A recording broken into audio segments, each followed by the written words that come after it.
I've spent 43 years taking down other people's words. Every pause, every stutter, every and let the record reflect. My fingers know the rhythm of human speech better than most people know their favorite songs. When I retired last year, I thought those days were behind me. Then I met Eliza and her son Mateo. My name is Grace Harmon, and after transcribing thousands of depositions, trials, and hearings, I never imagined my skills would be needed in Whispering Pines, our exclusive lakeside community as the brochures called it. I moved here for the quiet, the walking trails, and mostly for the pool. After decades of sitting, my doctor insisted swimming was the only exercise my spine could handle. That's how I first spotted them, Eliza struggling to guide Mateo's wheelchair down the concrete path to the community pool. Mateo has cerebral palsy, but that boy's smile when he's in the water could light up the darkest courtroom. Water therapy, Eliza explained when we first met. It's the highlight of his week. We became pool buddies.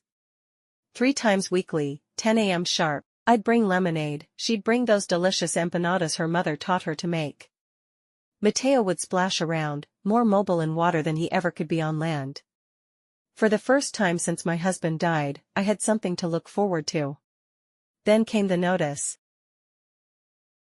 I spotted it taped to the pool gate on a Tuesday morning. Eliza and Mateo were already there, but they weren't in the water. Mateo was crying. New pool access policy, Eliza said, her voice tight. Effective immediately. The notice, printed on Whispering Pines' HOA letterhead, stated, pool access restricted to weekdays 1 to 4 p.m. and weekends 11 a.m. to 6 p.m. No exceptions. But that's during Mateo's therapy appointments, I said. And my arthritis acts up in the afternoon heat. I know.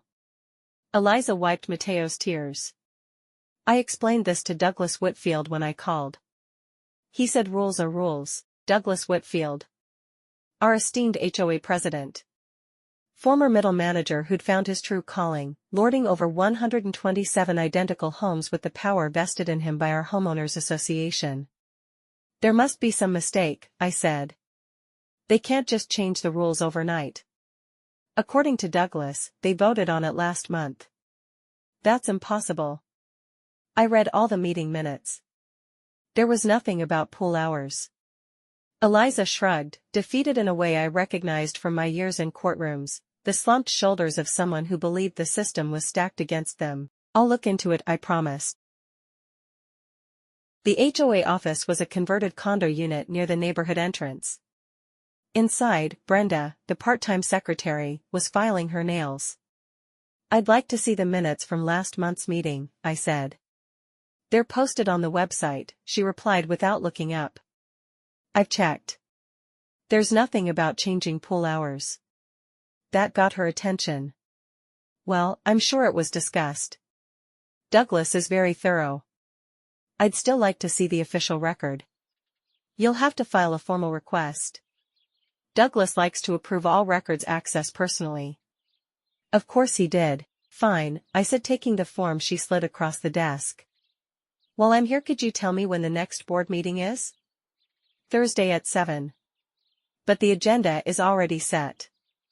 I smiled the way I used to when a lawyer thought they could intimidate me. I'll be there anyway. Thursday evening I arrived 15 minutes early with my stenotype machine, a graduation gift to myself back in 1980 that I'd kept in perfect condition. Old habits. The boardroom was a pretentious name for what was essentially the community center with a folding table at one end. 4 people sat there, Douglas Whitfield, president, Marlene Davis, treasurer, Tom Griffith, secretary, and Peter Walsh, vice president. What's that contraption? Douglas asked as I set up my machine. Stenotype, I replied. I'm taking notes. Tom handles the minutes, Douglas said. I smiled pleasantly. I'm sure he does a wonderful job summarizing. I prefer verbatim records. Douglas's face tightened. He was tall, perpetually tanned, with the kind of artificially whitened teeth that gleamed under fluorescent lights. This is highly irregular. Actually, I said, according to bylaw 7.4, all homeowners may attend board meetings and observe proceedings. His eyes narrowed. Observe, not record. The bylaws don't prohibit recording, I countered. I checked. More residents filtered in, taking seats in folding chairs. Most meetings attracted 3 or 4 homeowners at most. Tonight there were 12. Word had spread about the pool hours. At precisely 7 p.m., Douglas called the meeting to order. I began typing, my fingers falling into the familiar rhythm. For 30 minutes, they discussed mundane matters, landscaping contracts, a broken sprinkler head, plans for repainting the clubhouse. Finally, under resident comments, Eliza stood. I'd like to discuss the new pool hours, she said. They've made it impossible for my son to attend his water therapy. Douglas smiled thinly. The board voted on those hours last month to address noise concerns from homes adjacent to the pool. I don't recall any vote on pool hours, said Marlene, frowning. Douglas's smile faltered. It was at the end, Marlene. You had stepped out. The minutes don't reflect any such vote, I interjected. There must have been an oversight in the record, Douglas said smoothly. Regardless, the decision has been made. By whom? I asked. According to HOA bylaws, any change to community amenity access requires a majority board vote recorded in the minutes, with the final language of the change included. The room went quiet. Douglas's tan seemed to pale slightly. Ms. Harmon, while we appreciate your enthusiasm for procedure, this matter is closed. Actually, said Peter Walsh, the vice president, I don't remember voting on this either. Tom, the secretary, shuffled uncomfortably in his seat.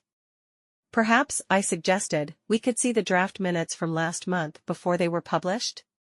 To clear up any confusion, Douglas's jaw tightened. Those aren't available.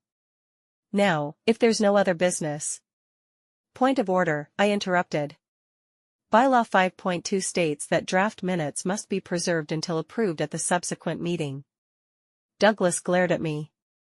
Meeting adjourned, he announced, standing abruptly. As people filed out, I caught up with Marlene, the treasurer. Something's not right, she whispered. Douglas pushed through renovations on the north entrance last year, right where his house is located. Now this. Does Douglas live near the pool? I asked. She nodded. His back patio overlooks it.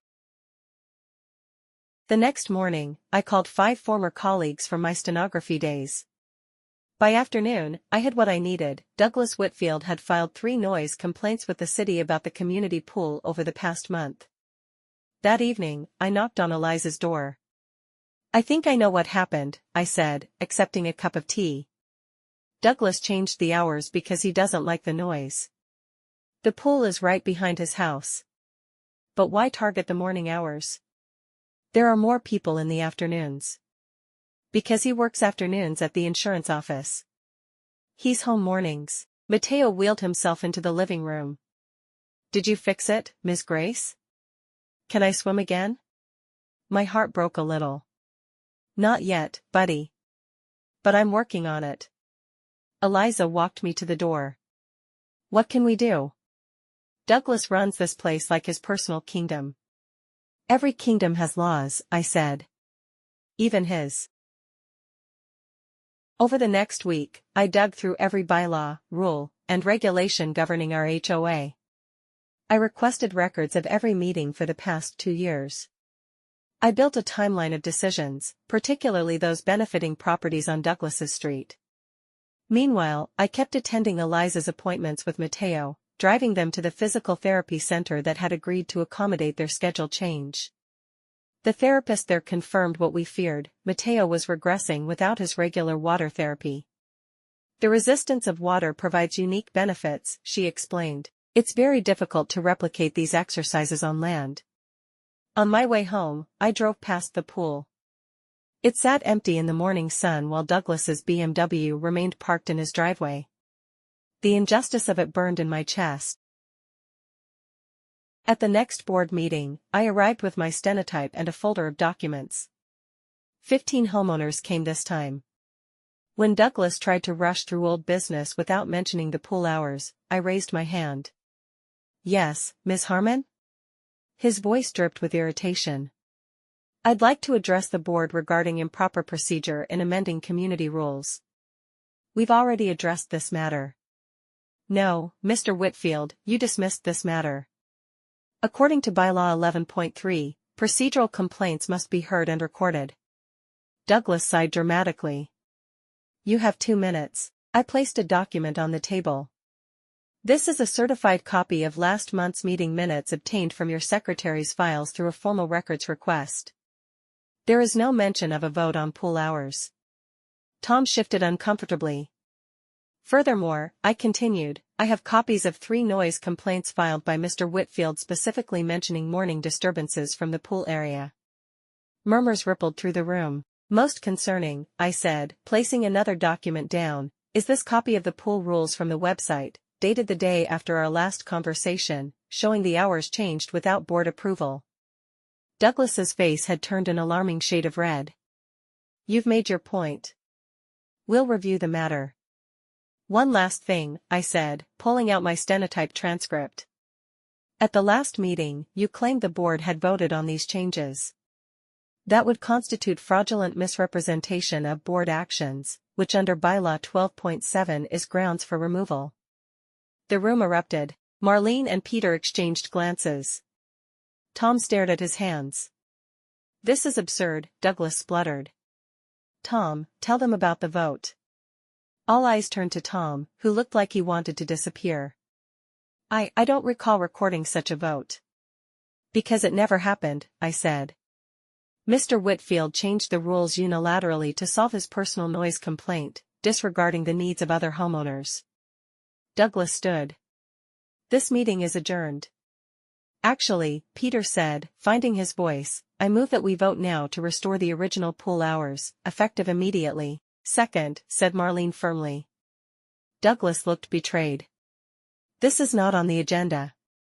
Emergency measures can be voted on without prior notice," I pointed out. Bylaw 8.5. They voted 3-1 to restore the hours. Douglas stormed out. The next morning, Mateo was back in the pool, his laughter echoing across the water. Eliza hugged me so tightly I thought my old bones might crack. "You're amazing, Grace," she said. "How can we ever thank you?" "Just keep bringing those empanadas," I replied, watching Mateo float joyfully on his back. Later that afternoon, I received a hand-delivered letter. Douglas was contesting the vote on technical grounds and had called an emergency board meeting for the following evening. "Round 2, I muttered. The community center was packed. Word had spread beyond our little issue. Homeowners with their own grievances had come to watch. I set up my stenotype as Douglas glared. "Before we begin," he announced, "I want to address last night's irregular proceedings. After consulting with our HOA attorney, I've determined that the vote to change pool hours was out of order and therefore invalid." A collective groan filled the room. "However," he continued, "in the spirit of community, I'm willing to propose a compromise. Pool hours will be 9 a.m. to 7 p.m. daily, with mornings reserved for adult swim only." Eliza stood. "That still prevents my son from using the pool for therapy." "Adult swim means adults," Douglas replied coldly. "Point of order," I interrupted. "Under the Fair Housing Act, recreational facilities within a community cannot discriminate based on familial status or disability." Douglas's smile turned frigid. "Ms. Harmon, unless you're a lawyer." "She doesn't need to be," came a voice from the back. A woman stood, briefcase in hand. "Rachel Martinez, housing rights attorney. Ms. Harmon contacted my office." I hadn't planned this theatrical moment, but I couldn't have scripted it better. Rachel had agreed to come as a favor to a mutual friend, but her timing was impeccable. "The proposed restrictions," Rachel continued, "could constitute discrimination under federal law. Additionally, I've reviewed your bylaws. Changing amenity rules requires not just board approval but a 14-day notice to all homeowners." Douglas's face went through a fascinating series of expressions. "This is a private HOA matter. Federal law supersedes HOA regulations," Rachel replied calmly. And I understand there's a child with cerebral palsy who requires water therapy during morning hours when the temperature is cooler? Mateo waved from his wheelchair. Rachel smiled at him before turning back to Douglas. My firm would be very interested in pursuing this matter if accommodations aren't made. The room had gone deathly silent. Douglas looked around for support and found none. Perhaps, Peter suggested into the silence, we should simply return to the original hours permanently. I second that, said Marlene. All in favor? Peter asked. 3 hands went up, Peter, Marlene, and surprisingly, Tom. Douglas's kingdom was crumbling. The fallout came swiftly. Within days, other homeowners began scrutinizing past board decisions. The north entrance renovations that mysteriously prioritized Douglas's street. The selective enforcement of lawn regulations. The landscaping contract awarded to his brother-in-law's company. At the next monthly meeting, I brought my stenotype as usual, but this time I wasn't alone. 5 other homeowners brought recording devices. Every word would be documented. Douglas resigned the following week, citing personal reasons. In the special election to fill his seat, Eliza ran unopposed. Her first official act was to propose a bylaw amendment requiring all board meetings to be recorded verbatim, with transcripts made available to all homeowners. It passed unanimously. These days, you'll find me at the pool 3 mornings a week, watching Mateo grow stronger. Sometimes I bring my stenotype to board meetings, though it's hardly necessary now. They live-stream the proceedings and post full transcripts. Old habits die hard, I suppose. After 43 years of recording other people's words, I've learned that the truth lies not just in what's said, but in what's written down.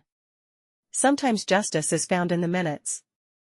Eliza jokes that I should write a book about it all. Maybe I will.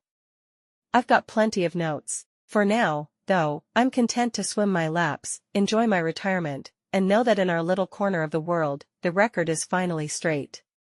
Please like and subscribe for more great revenge stories. Ever have a run-in with an HOA? We'd love to hear about it in the comments.